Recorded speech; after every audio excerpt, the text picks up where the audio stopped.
ব্যবসায়িক লেনদেন নয় এমন ঘটনাগুলো চিহ্নিত করে তার মোট পরিমাণ নির্ণয় করো। আচ্ছা, এটা আমরা করছি। উপযুক্ত লেনদেন হতে সাদিয়ার স্বত্বাধিকারের পরিমাণ নির্ণয় করো, এটা আমরা করিনি, এটা আমরা করে দেখাবো। বিবরণী ছকে হিসাব সমীকরণের উপর লেনদেনের প্রভাব দেখো, এটাও আমরা করছি। বাট আমরা উদ্দীপকটা পড়বো, কি লিখছে? সাদিয়ার ব্যবসা 2019 সালে জুন মাসে নিম্নলিখিত ঘটনাগুলো সংঘটিত হয়েছে। তো আমরা এখন মূলত করার চেষ্টা করবো হচ্ছে খ নম্বরটা। খ নম্বর করতে গিয়ে আমরা ক নম্বরটা সলভ করে ফেলবো। দেখো কিভাবে করি আমরা মূলত করবো হচ্ছে খ নম্বরটা কি লিখছে? মালিকানা সত্ত্বের পরিমাণ। তো আমাদের ঘরটা কি হবে? পরিমাণের ঘর, আমরা সবাই জানি পরিমাণের ঘর হচ্ছে কমন একটা ঘর। সেটা হচ্ছে প্রথমে হবে তারিখ, তারপর হচ্ছে বিবরণ, আর এটা হচ্ছে মূলত আমাদের বিস্তারিত টাকা, পরিমাণ টাকা। প্রথমে আমরা লিখবো তারিখ, তারপর হচ্ছে বিবরণ, তারপর হচ্ছে বিস্তারিত টাকা, তারপর হচ্ছে মোট টাকা। এখন মালিকানা সত্ত্ব জিনিসটা কি আসলে? মালিকানা সত্ত্ব হচ্ছে মূলধন যোগ আয় বিয়োগ ব্যয় বিয়োগ উত্তোলন। তাহলে এই অঙ্কটা করতে গেলে কি লাগবে? তোমার ব্যবসায়ের মূলধনের সাথে তুমি ব্যবসায়ের আয়গুলোকে যোগ করবা, ব্যয়গুলোকে তুমি বিয়োগ করবা, আর উত্তোলনগুলোকে তুমি বিয়োগ করবা। এই পদ্ধতিতে মূলত আমরা সমাধান করতে হবে। চলো সমাধান করি। নগদ 2 লাখ টাকা নিয়ে মূলধন দিয়ে ব্যবসা শুরু করা হলো। তাহলে এটা 2000 কত? এটা হলো জুন মাসের 1 তারিখ 2019 সাল। এখন প্রশ্ন হচ্ছে মূলধন আমাদের কি আসছে? ব্যবসায়ের মধ্যে মূলধন আসছে, কারণ আমরা বলিয়ে দিছি মূলধন কয় লাখ টাকা মূলধন আসছে। ব্যবসায় মূলধন আসছে হচ্ছে 2 লাখ টাকা মূলধন আসছে। আচ্ছা, 4 নম্বর, ব্যক্তিগত প্রয়োজনে ব্যাংক হতে ঋণ গ্রহণ 50,000 টাকা। তো ব্যাংক থেকে ঋণ গ্রহণ করলে কি হয়? একটা হচ্ছে নগদ, একটা হচ্ছে ব্যাংক ঋণ। নগদ হচ্ছে সম্পদ, ব্যাংক ঋণ হচ্ছে দায়।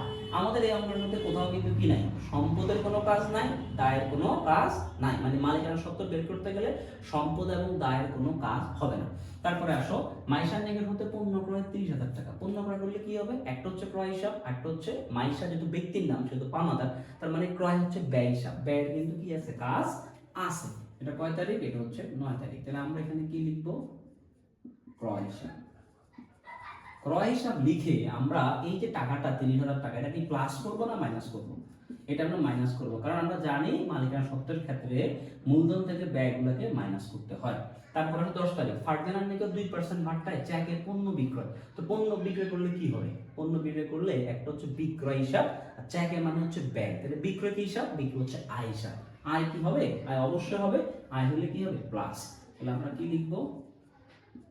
বিক্রয় হিসাব। এইখানে যে লেখাটা, এই যে বিক্রয় হিসাব, ক্রয় হিসাব, এটা কিন্তু ডিপেন্ড করে তোমার উপরে, তুমি কেমন লিখবা। চাইলে তুমি পুরো লাইন ধরে লিখতে পারো, কোনো অসুবিধা নাই। বিক্রয় হিসাব, তো বিক্রয় হিসাবের টাকাটা কত পার্সেন্ট ভাট্টা? 2% ভাট্টা। 2% ভাট্টা মানে 40,000 টাকা পুরোটা কিন্তু পাবো না আমি। এখানে 2% ভাট্টা আছে, ভাট্টাটা কি করতে হবে? বাদ দেওয়া লাগে। তাহলে 40,000 টাকা থেকে 2% ভাট্টা আমাকে বের করতে হবে। 40,000 টাকা 2% ভাট্টা কত হবে? আমরা বের করি। আমরা কেমনে বের করবো? আমরা ক্যালকুলেটর আমরা ইউজ করি।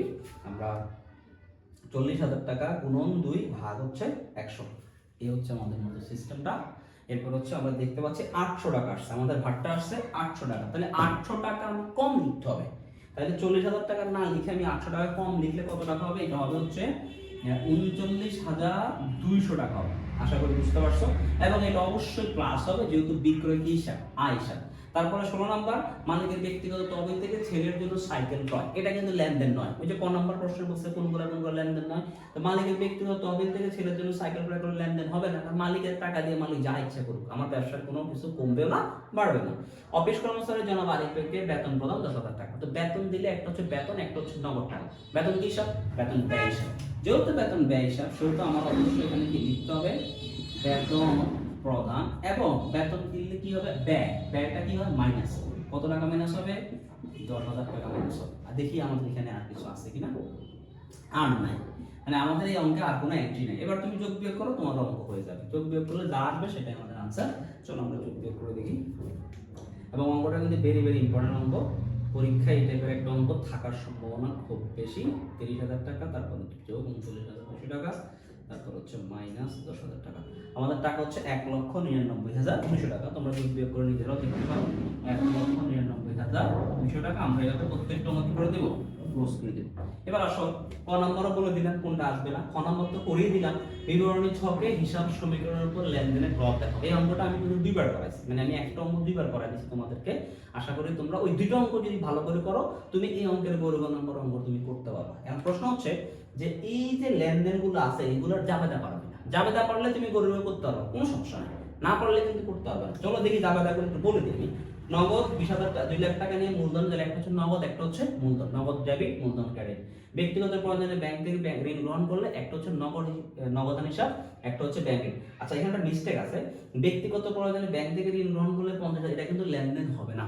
এটা লেনদেন হবে না, তার মানে হচ্ছে এটা তো আমরা খ নম্বরে লিখি নাই। জুনের 4 তারিখে কিন্তু লেনদেন। মালিক ব্যক্তিগত প্রয়োজনে ব্যাংক থেকে ঋণ গ্রহণ করে মালিকের ব্যাপার, আমাদের তো অসুবিধা নেই। মালিক যদি ব্যক্তিগত প্রয়োজনে আমাদের ব্যাংকের থেকে টাকা উত্তোলন করতো তাহলে লেনদেন হতো। মালিক ব্যক্তিগত প্রয়োজনে ব্যাংক থেকে ঋণ গ্রহণ করে, এটা মালিক আর ব্যাংকের হিসাব, আমাদের কোনো হিসাব না, এটা লেনদেন হবে না। মাইশা নিকট হতে পণ্য ক্রয় 30,000 টাকা, তো ক্রয় হিসাব ডেবিট, মাইশা হচ্ছে কেন পাওনাদার, পাওনাদার হচ্ছে ক্রেডিট। ফার্জানার নিকট 2% ভাগটা চেকে পণ্য বিক্রয়, চেকে করলে ব্যাংকে টাকা বাড়ে, ব্যাংক হিসাব হচ্ছে ডেবিট, বিক্রয় হিসাব হচ্ছে ক্রেডিট। মালিকের ব্যক্তিগত তো লেনদেনই হবে না। অফিস কর্মচারীর জন্য আরিফকে বেতন প্রদান, বেতন হচ্ছে ব্যয়, ব্যয় বাড়লে ডেবিট, নগদান হিসাব ক্রেডিট। তার মানে যাবে তা পারলে তুমি গরুর অঙ্কটা অটোমেটিকলি করতে পারবা। আশা করি তুমি করবা, করে বলবা। আমাদের একটা হোয়াটসঅ্যাপ গ্রুপ থাকবে অথবা মেসেঞ্জার গ্রুপ থাকবে, সেখানে তোমাদের সাথে আমাদের কন্টাক্ট হবে আর কি। তোমাদের প্রবলেমগুলো কি আসতেছে ভিডিও দেখো, বুঝো না, এমন কোনো টপিক থাকলে সেটা আমরা ক্লাস নিব।